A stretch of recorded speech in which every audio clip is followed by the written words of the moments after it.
My name's Eric Welander, welcome to my channel. So maybe you've been dealing with glitchy connections for your video meetings for work, or a bunch of your smart home devices that are connected on Wi-Fi just are struggling to respond, and you might be thinking, why not upgrade my Wi-Fi to a mesh networking system? And that can be a great solution there.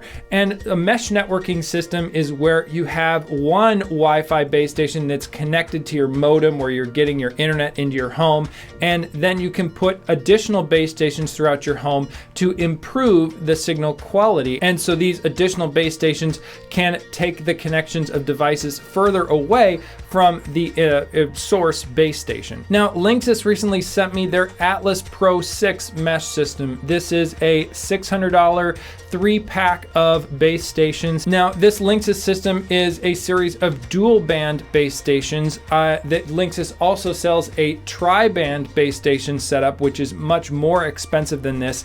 And I've recently reviewed Eero's Pro 6 line, which is at this same price, a tri-band system. Now, whenever you're spending $600 on a mesh Wi-Fi system, you're probably going to get good signal quality. And I think that the tri-band versus dual band is kind of splitting hairs. I haven't seen a noticeable difference going from the Eero Pro 6 over to the Linksys Atlas line here. Theoretically, more radios means it can handle more capacity of devices per individual base station, but I wouldn't get too hung up on that difference. Now, these new base stations support Wi-Fi 6, and if you're curious about what Wi-Fi 6 actually means for you, generally the long story short is that it's just faster Wi-Fi speed. So if you're transferring data between computers or to and from a network attached storage device on your network, that's going to be a lot faster over Wi-Fi. Or also, if you have a very fast internet connection to your home, let's say above 500 megabits per second, then you're going to see more of that speed over your Wi-Fi because Wi-Fi 6 can sustain those connection speeds. Now, keep in mind that you need devices on the other end connecting to your Wi-Fi network that also support Wi-Fi 6. But if you're in the Apple ecosystem, a lot of Apple devices over the past few years already support Wi-Fi 6. Now, speaking of that speed, there are some notable features that Linksys has that separate it from other routers that I've tried. One is that you can identify 3 priority devices, and these devices will get as much bandwidth from your internet connection as possible, and then the rest of the bandwidth is just left for the other devices. This could be handy if maybe you're doing a lot of live streaming, a lot of video calls. You want to be sure that your laptop for work is getting that bandwidth. So that could be nice, although I never really see a need for that given my internet connection to Wi-Fi, so I didn't really test that out fully myself. The other thing that's cool that I did try, and we'll talk more about it later, is you can have separate 2.4 and 5 gigahertz networks. So there are 2 main frequencies for Wi-Fi these days. It's in the 2.4 gigahertz spectrum and the 5 gigahertz spectrum. Different devices support different things. I've heard a bunch of people around the internet talk about, oh, you need a smart home network that's just 2.4 and is separate from your other devices. Now, setup is pretty similar to other mesh networking systems I've tried. You unbox the product and then you connect the main base station to your modem where you get your internet. And the app walks you through the steps for this. And then once that's online, then you get your additional base stations online. Now, these can be hardwired or wireless connections. So whatever works for you. Ideally, I mean, if you can have them all hardwired, that's amazing, but that's not always possible. I have my one in my living room also hardwired, so I connected that with the app and then also connected one upstairs that's wirelessly connected to the mesh system. And the app will try and judge your connection quality and coach you that maybe you could do a little bit better job of where you're putting any of the base stations so that they have a clear connection between each other and are in a good place to put out Wi-Fi. I find this kind of feature in an app just to be a little gimmicky. I mean, how much can they really figure out with your smartphone for this? But you know, it's nice that they have it, and there's certainly some good diagrams if you've never set up Wi-Fi before that show you, you know, you want to put them out in the open. You don't necessarily want to have them like behind your television or something. When you spend $600 on a mesh Wi-Fi system, chances are you're gonna get pretty good Wi-Fi signal, and that's been my experience. I haven't had any drops or any issues in my home. It's 2 stories and a basement. It's not a very large house, but I have over 50 different devices on my network at any given time. And so having this kind of connection worked just fine for that. Now, one of the differences between this and other routers like Eero is that there's the app, which gives you most of the settings for the Wi-Fi routers, but then you can get even additional settings by typing in the IP address of your main gateway into your browser when you're on your home network, and then you'll get a whole different settings panel. Now, this is where you can set up different networks, so different Wi-Fi SSID names for your 2.4 gigahertz network and your 5 gigahertz network. So I tried for a while putting all of my smart home stuff on the 2.4 gigahertz network, and then all of my, laptop, smartphone, tablets, and other family members the same on the 5 gigahertz network. I found this to be really no different than using the combined network as far as performance. I didn't really do any official testing on it, but what I found in just the experience of setting it up was it made things more complicated, I think, than it made things better. So certain things like doing a Chromecast to my TV, which was on a different network, that was often flaky or just wouldn't connect, or that my phone wouldn't see the TV.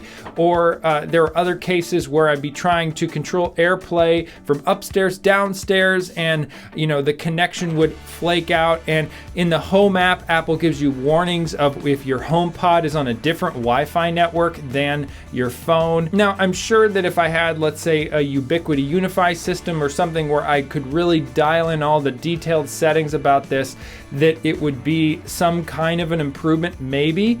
But I'm skeptical on this concept in general, and I don't see this as something where if you get this Linksys Atlas system, I wouldn't count on doing this. But if you really are into differentiating 2.4 and 5 gigahertz, the option is there for you to set up the network like that. Now, speaking of the Wi-Fi speed, inside of the Linksys app, it shows you very clearly which speed of connection any device is on. So if it's on wired or wireless, and then if it's on wireless, whether it's 2.4 or 5 gigahertz. So that can be a nice way to troubleshoot things and determine what might be going on with the connection. For example, if your device is not getting as good a signal somewhere and you notice that for some reason it's connecting via 2.4 gigahertz and not 5, there might be some settings you want to try and tweak either on your device itself, or maybe then you want to pursue separate networks to force whatever device it is to go onto 5 gigahertz. Now, each of these base stations has a status light on the top of it, and that indicates just the connection being good, like if it's blue,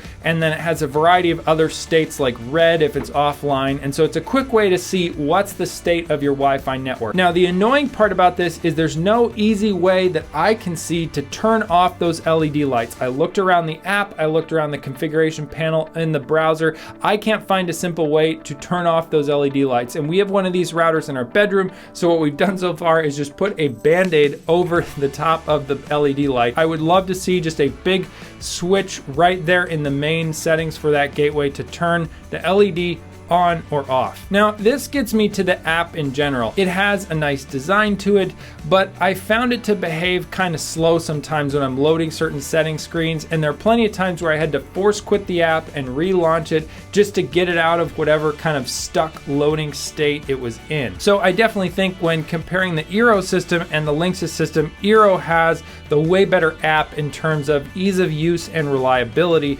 That said, of course, Linksys does give you, as I've mentioned here, some more detailed configuration options. The expectation or mindset, I think, of Eero is that they'll just take care of all of that for you. Now, most of these modern mesh systems have parental controls, and this means that you can block specific websites or set specific online and offline schedules for certain devices, meaning that a certain device just won't connect to the internet during a certain time of day or day of the week. This Linksys Atlas system totally has that as well, but it's on a device by device basis. So one of the things I really like about the Eero system is that you can create these profiles. So maybe you have a profile for a member of your family, and then you can apply that profile to a number of different devices. And that can be a great way to, let's say, dial in exactly the schedule and the websites that you want to control, and then apply that across a number of devices. Whereas this, you'd have to do it each time 2 more devices. Now, Linksys is always a brand that has a special place in my heart. I don't know if maybe you remember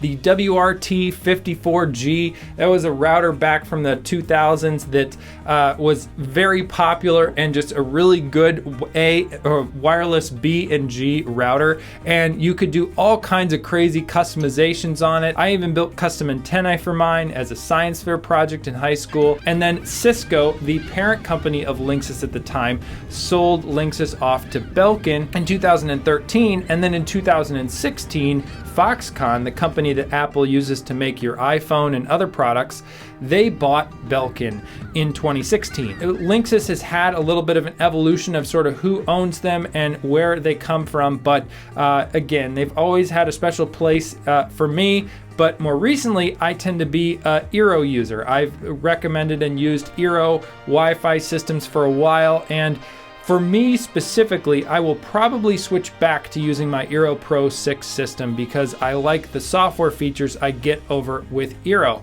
That said, Eero is an Amazon company, and maybe you don't want anything by Amazon in your home. And I always advocate, whether it's Linksys or Eero or any other brand I talk about on my channel, you should only put smart home tech in your home that's from companies you trust. And any company that I talk about here on the channel is a company that I trust at the time of recording the video. And so, I have no issue putting a Linksys product or an Eero product in my home, but maybe because Eero's an Amazon company, you decide you don't want that in your smart home. And so I think that you can't go wrong with the Linksys Atlas system. I think it's a really great, solid system. It maybe doesn't have quite as elegant of a software experience as the Eero, but at the same time, it gives you some powerful configuration options, and it's a really nice upgrade and entry into the Wi-Fi 6 world if you haven't upgraded to that yet. And also, if you're interested in getting my email newsletter, it's a completely free weekly email newsletter called Apple Home Weekly. There's a link in the description. It's applehome.substack.com, and in that, I kind of go in depth on some things that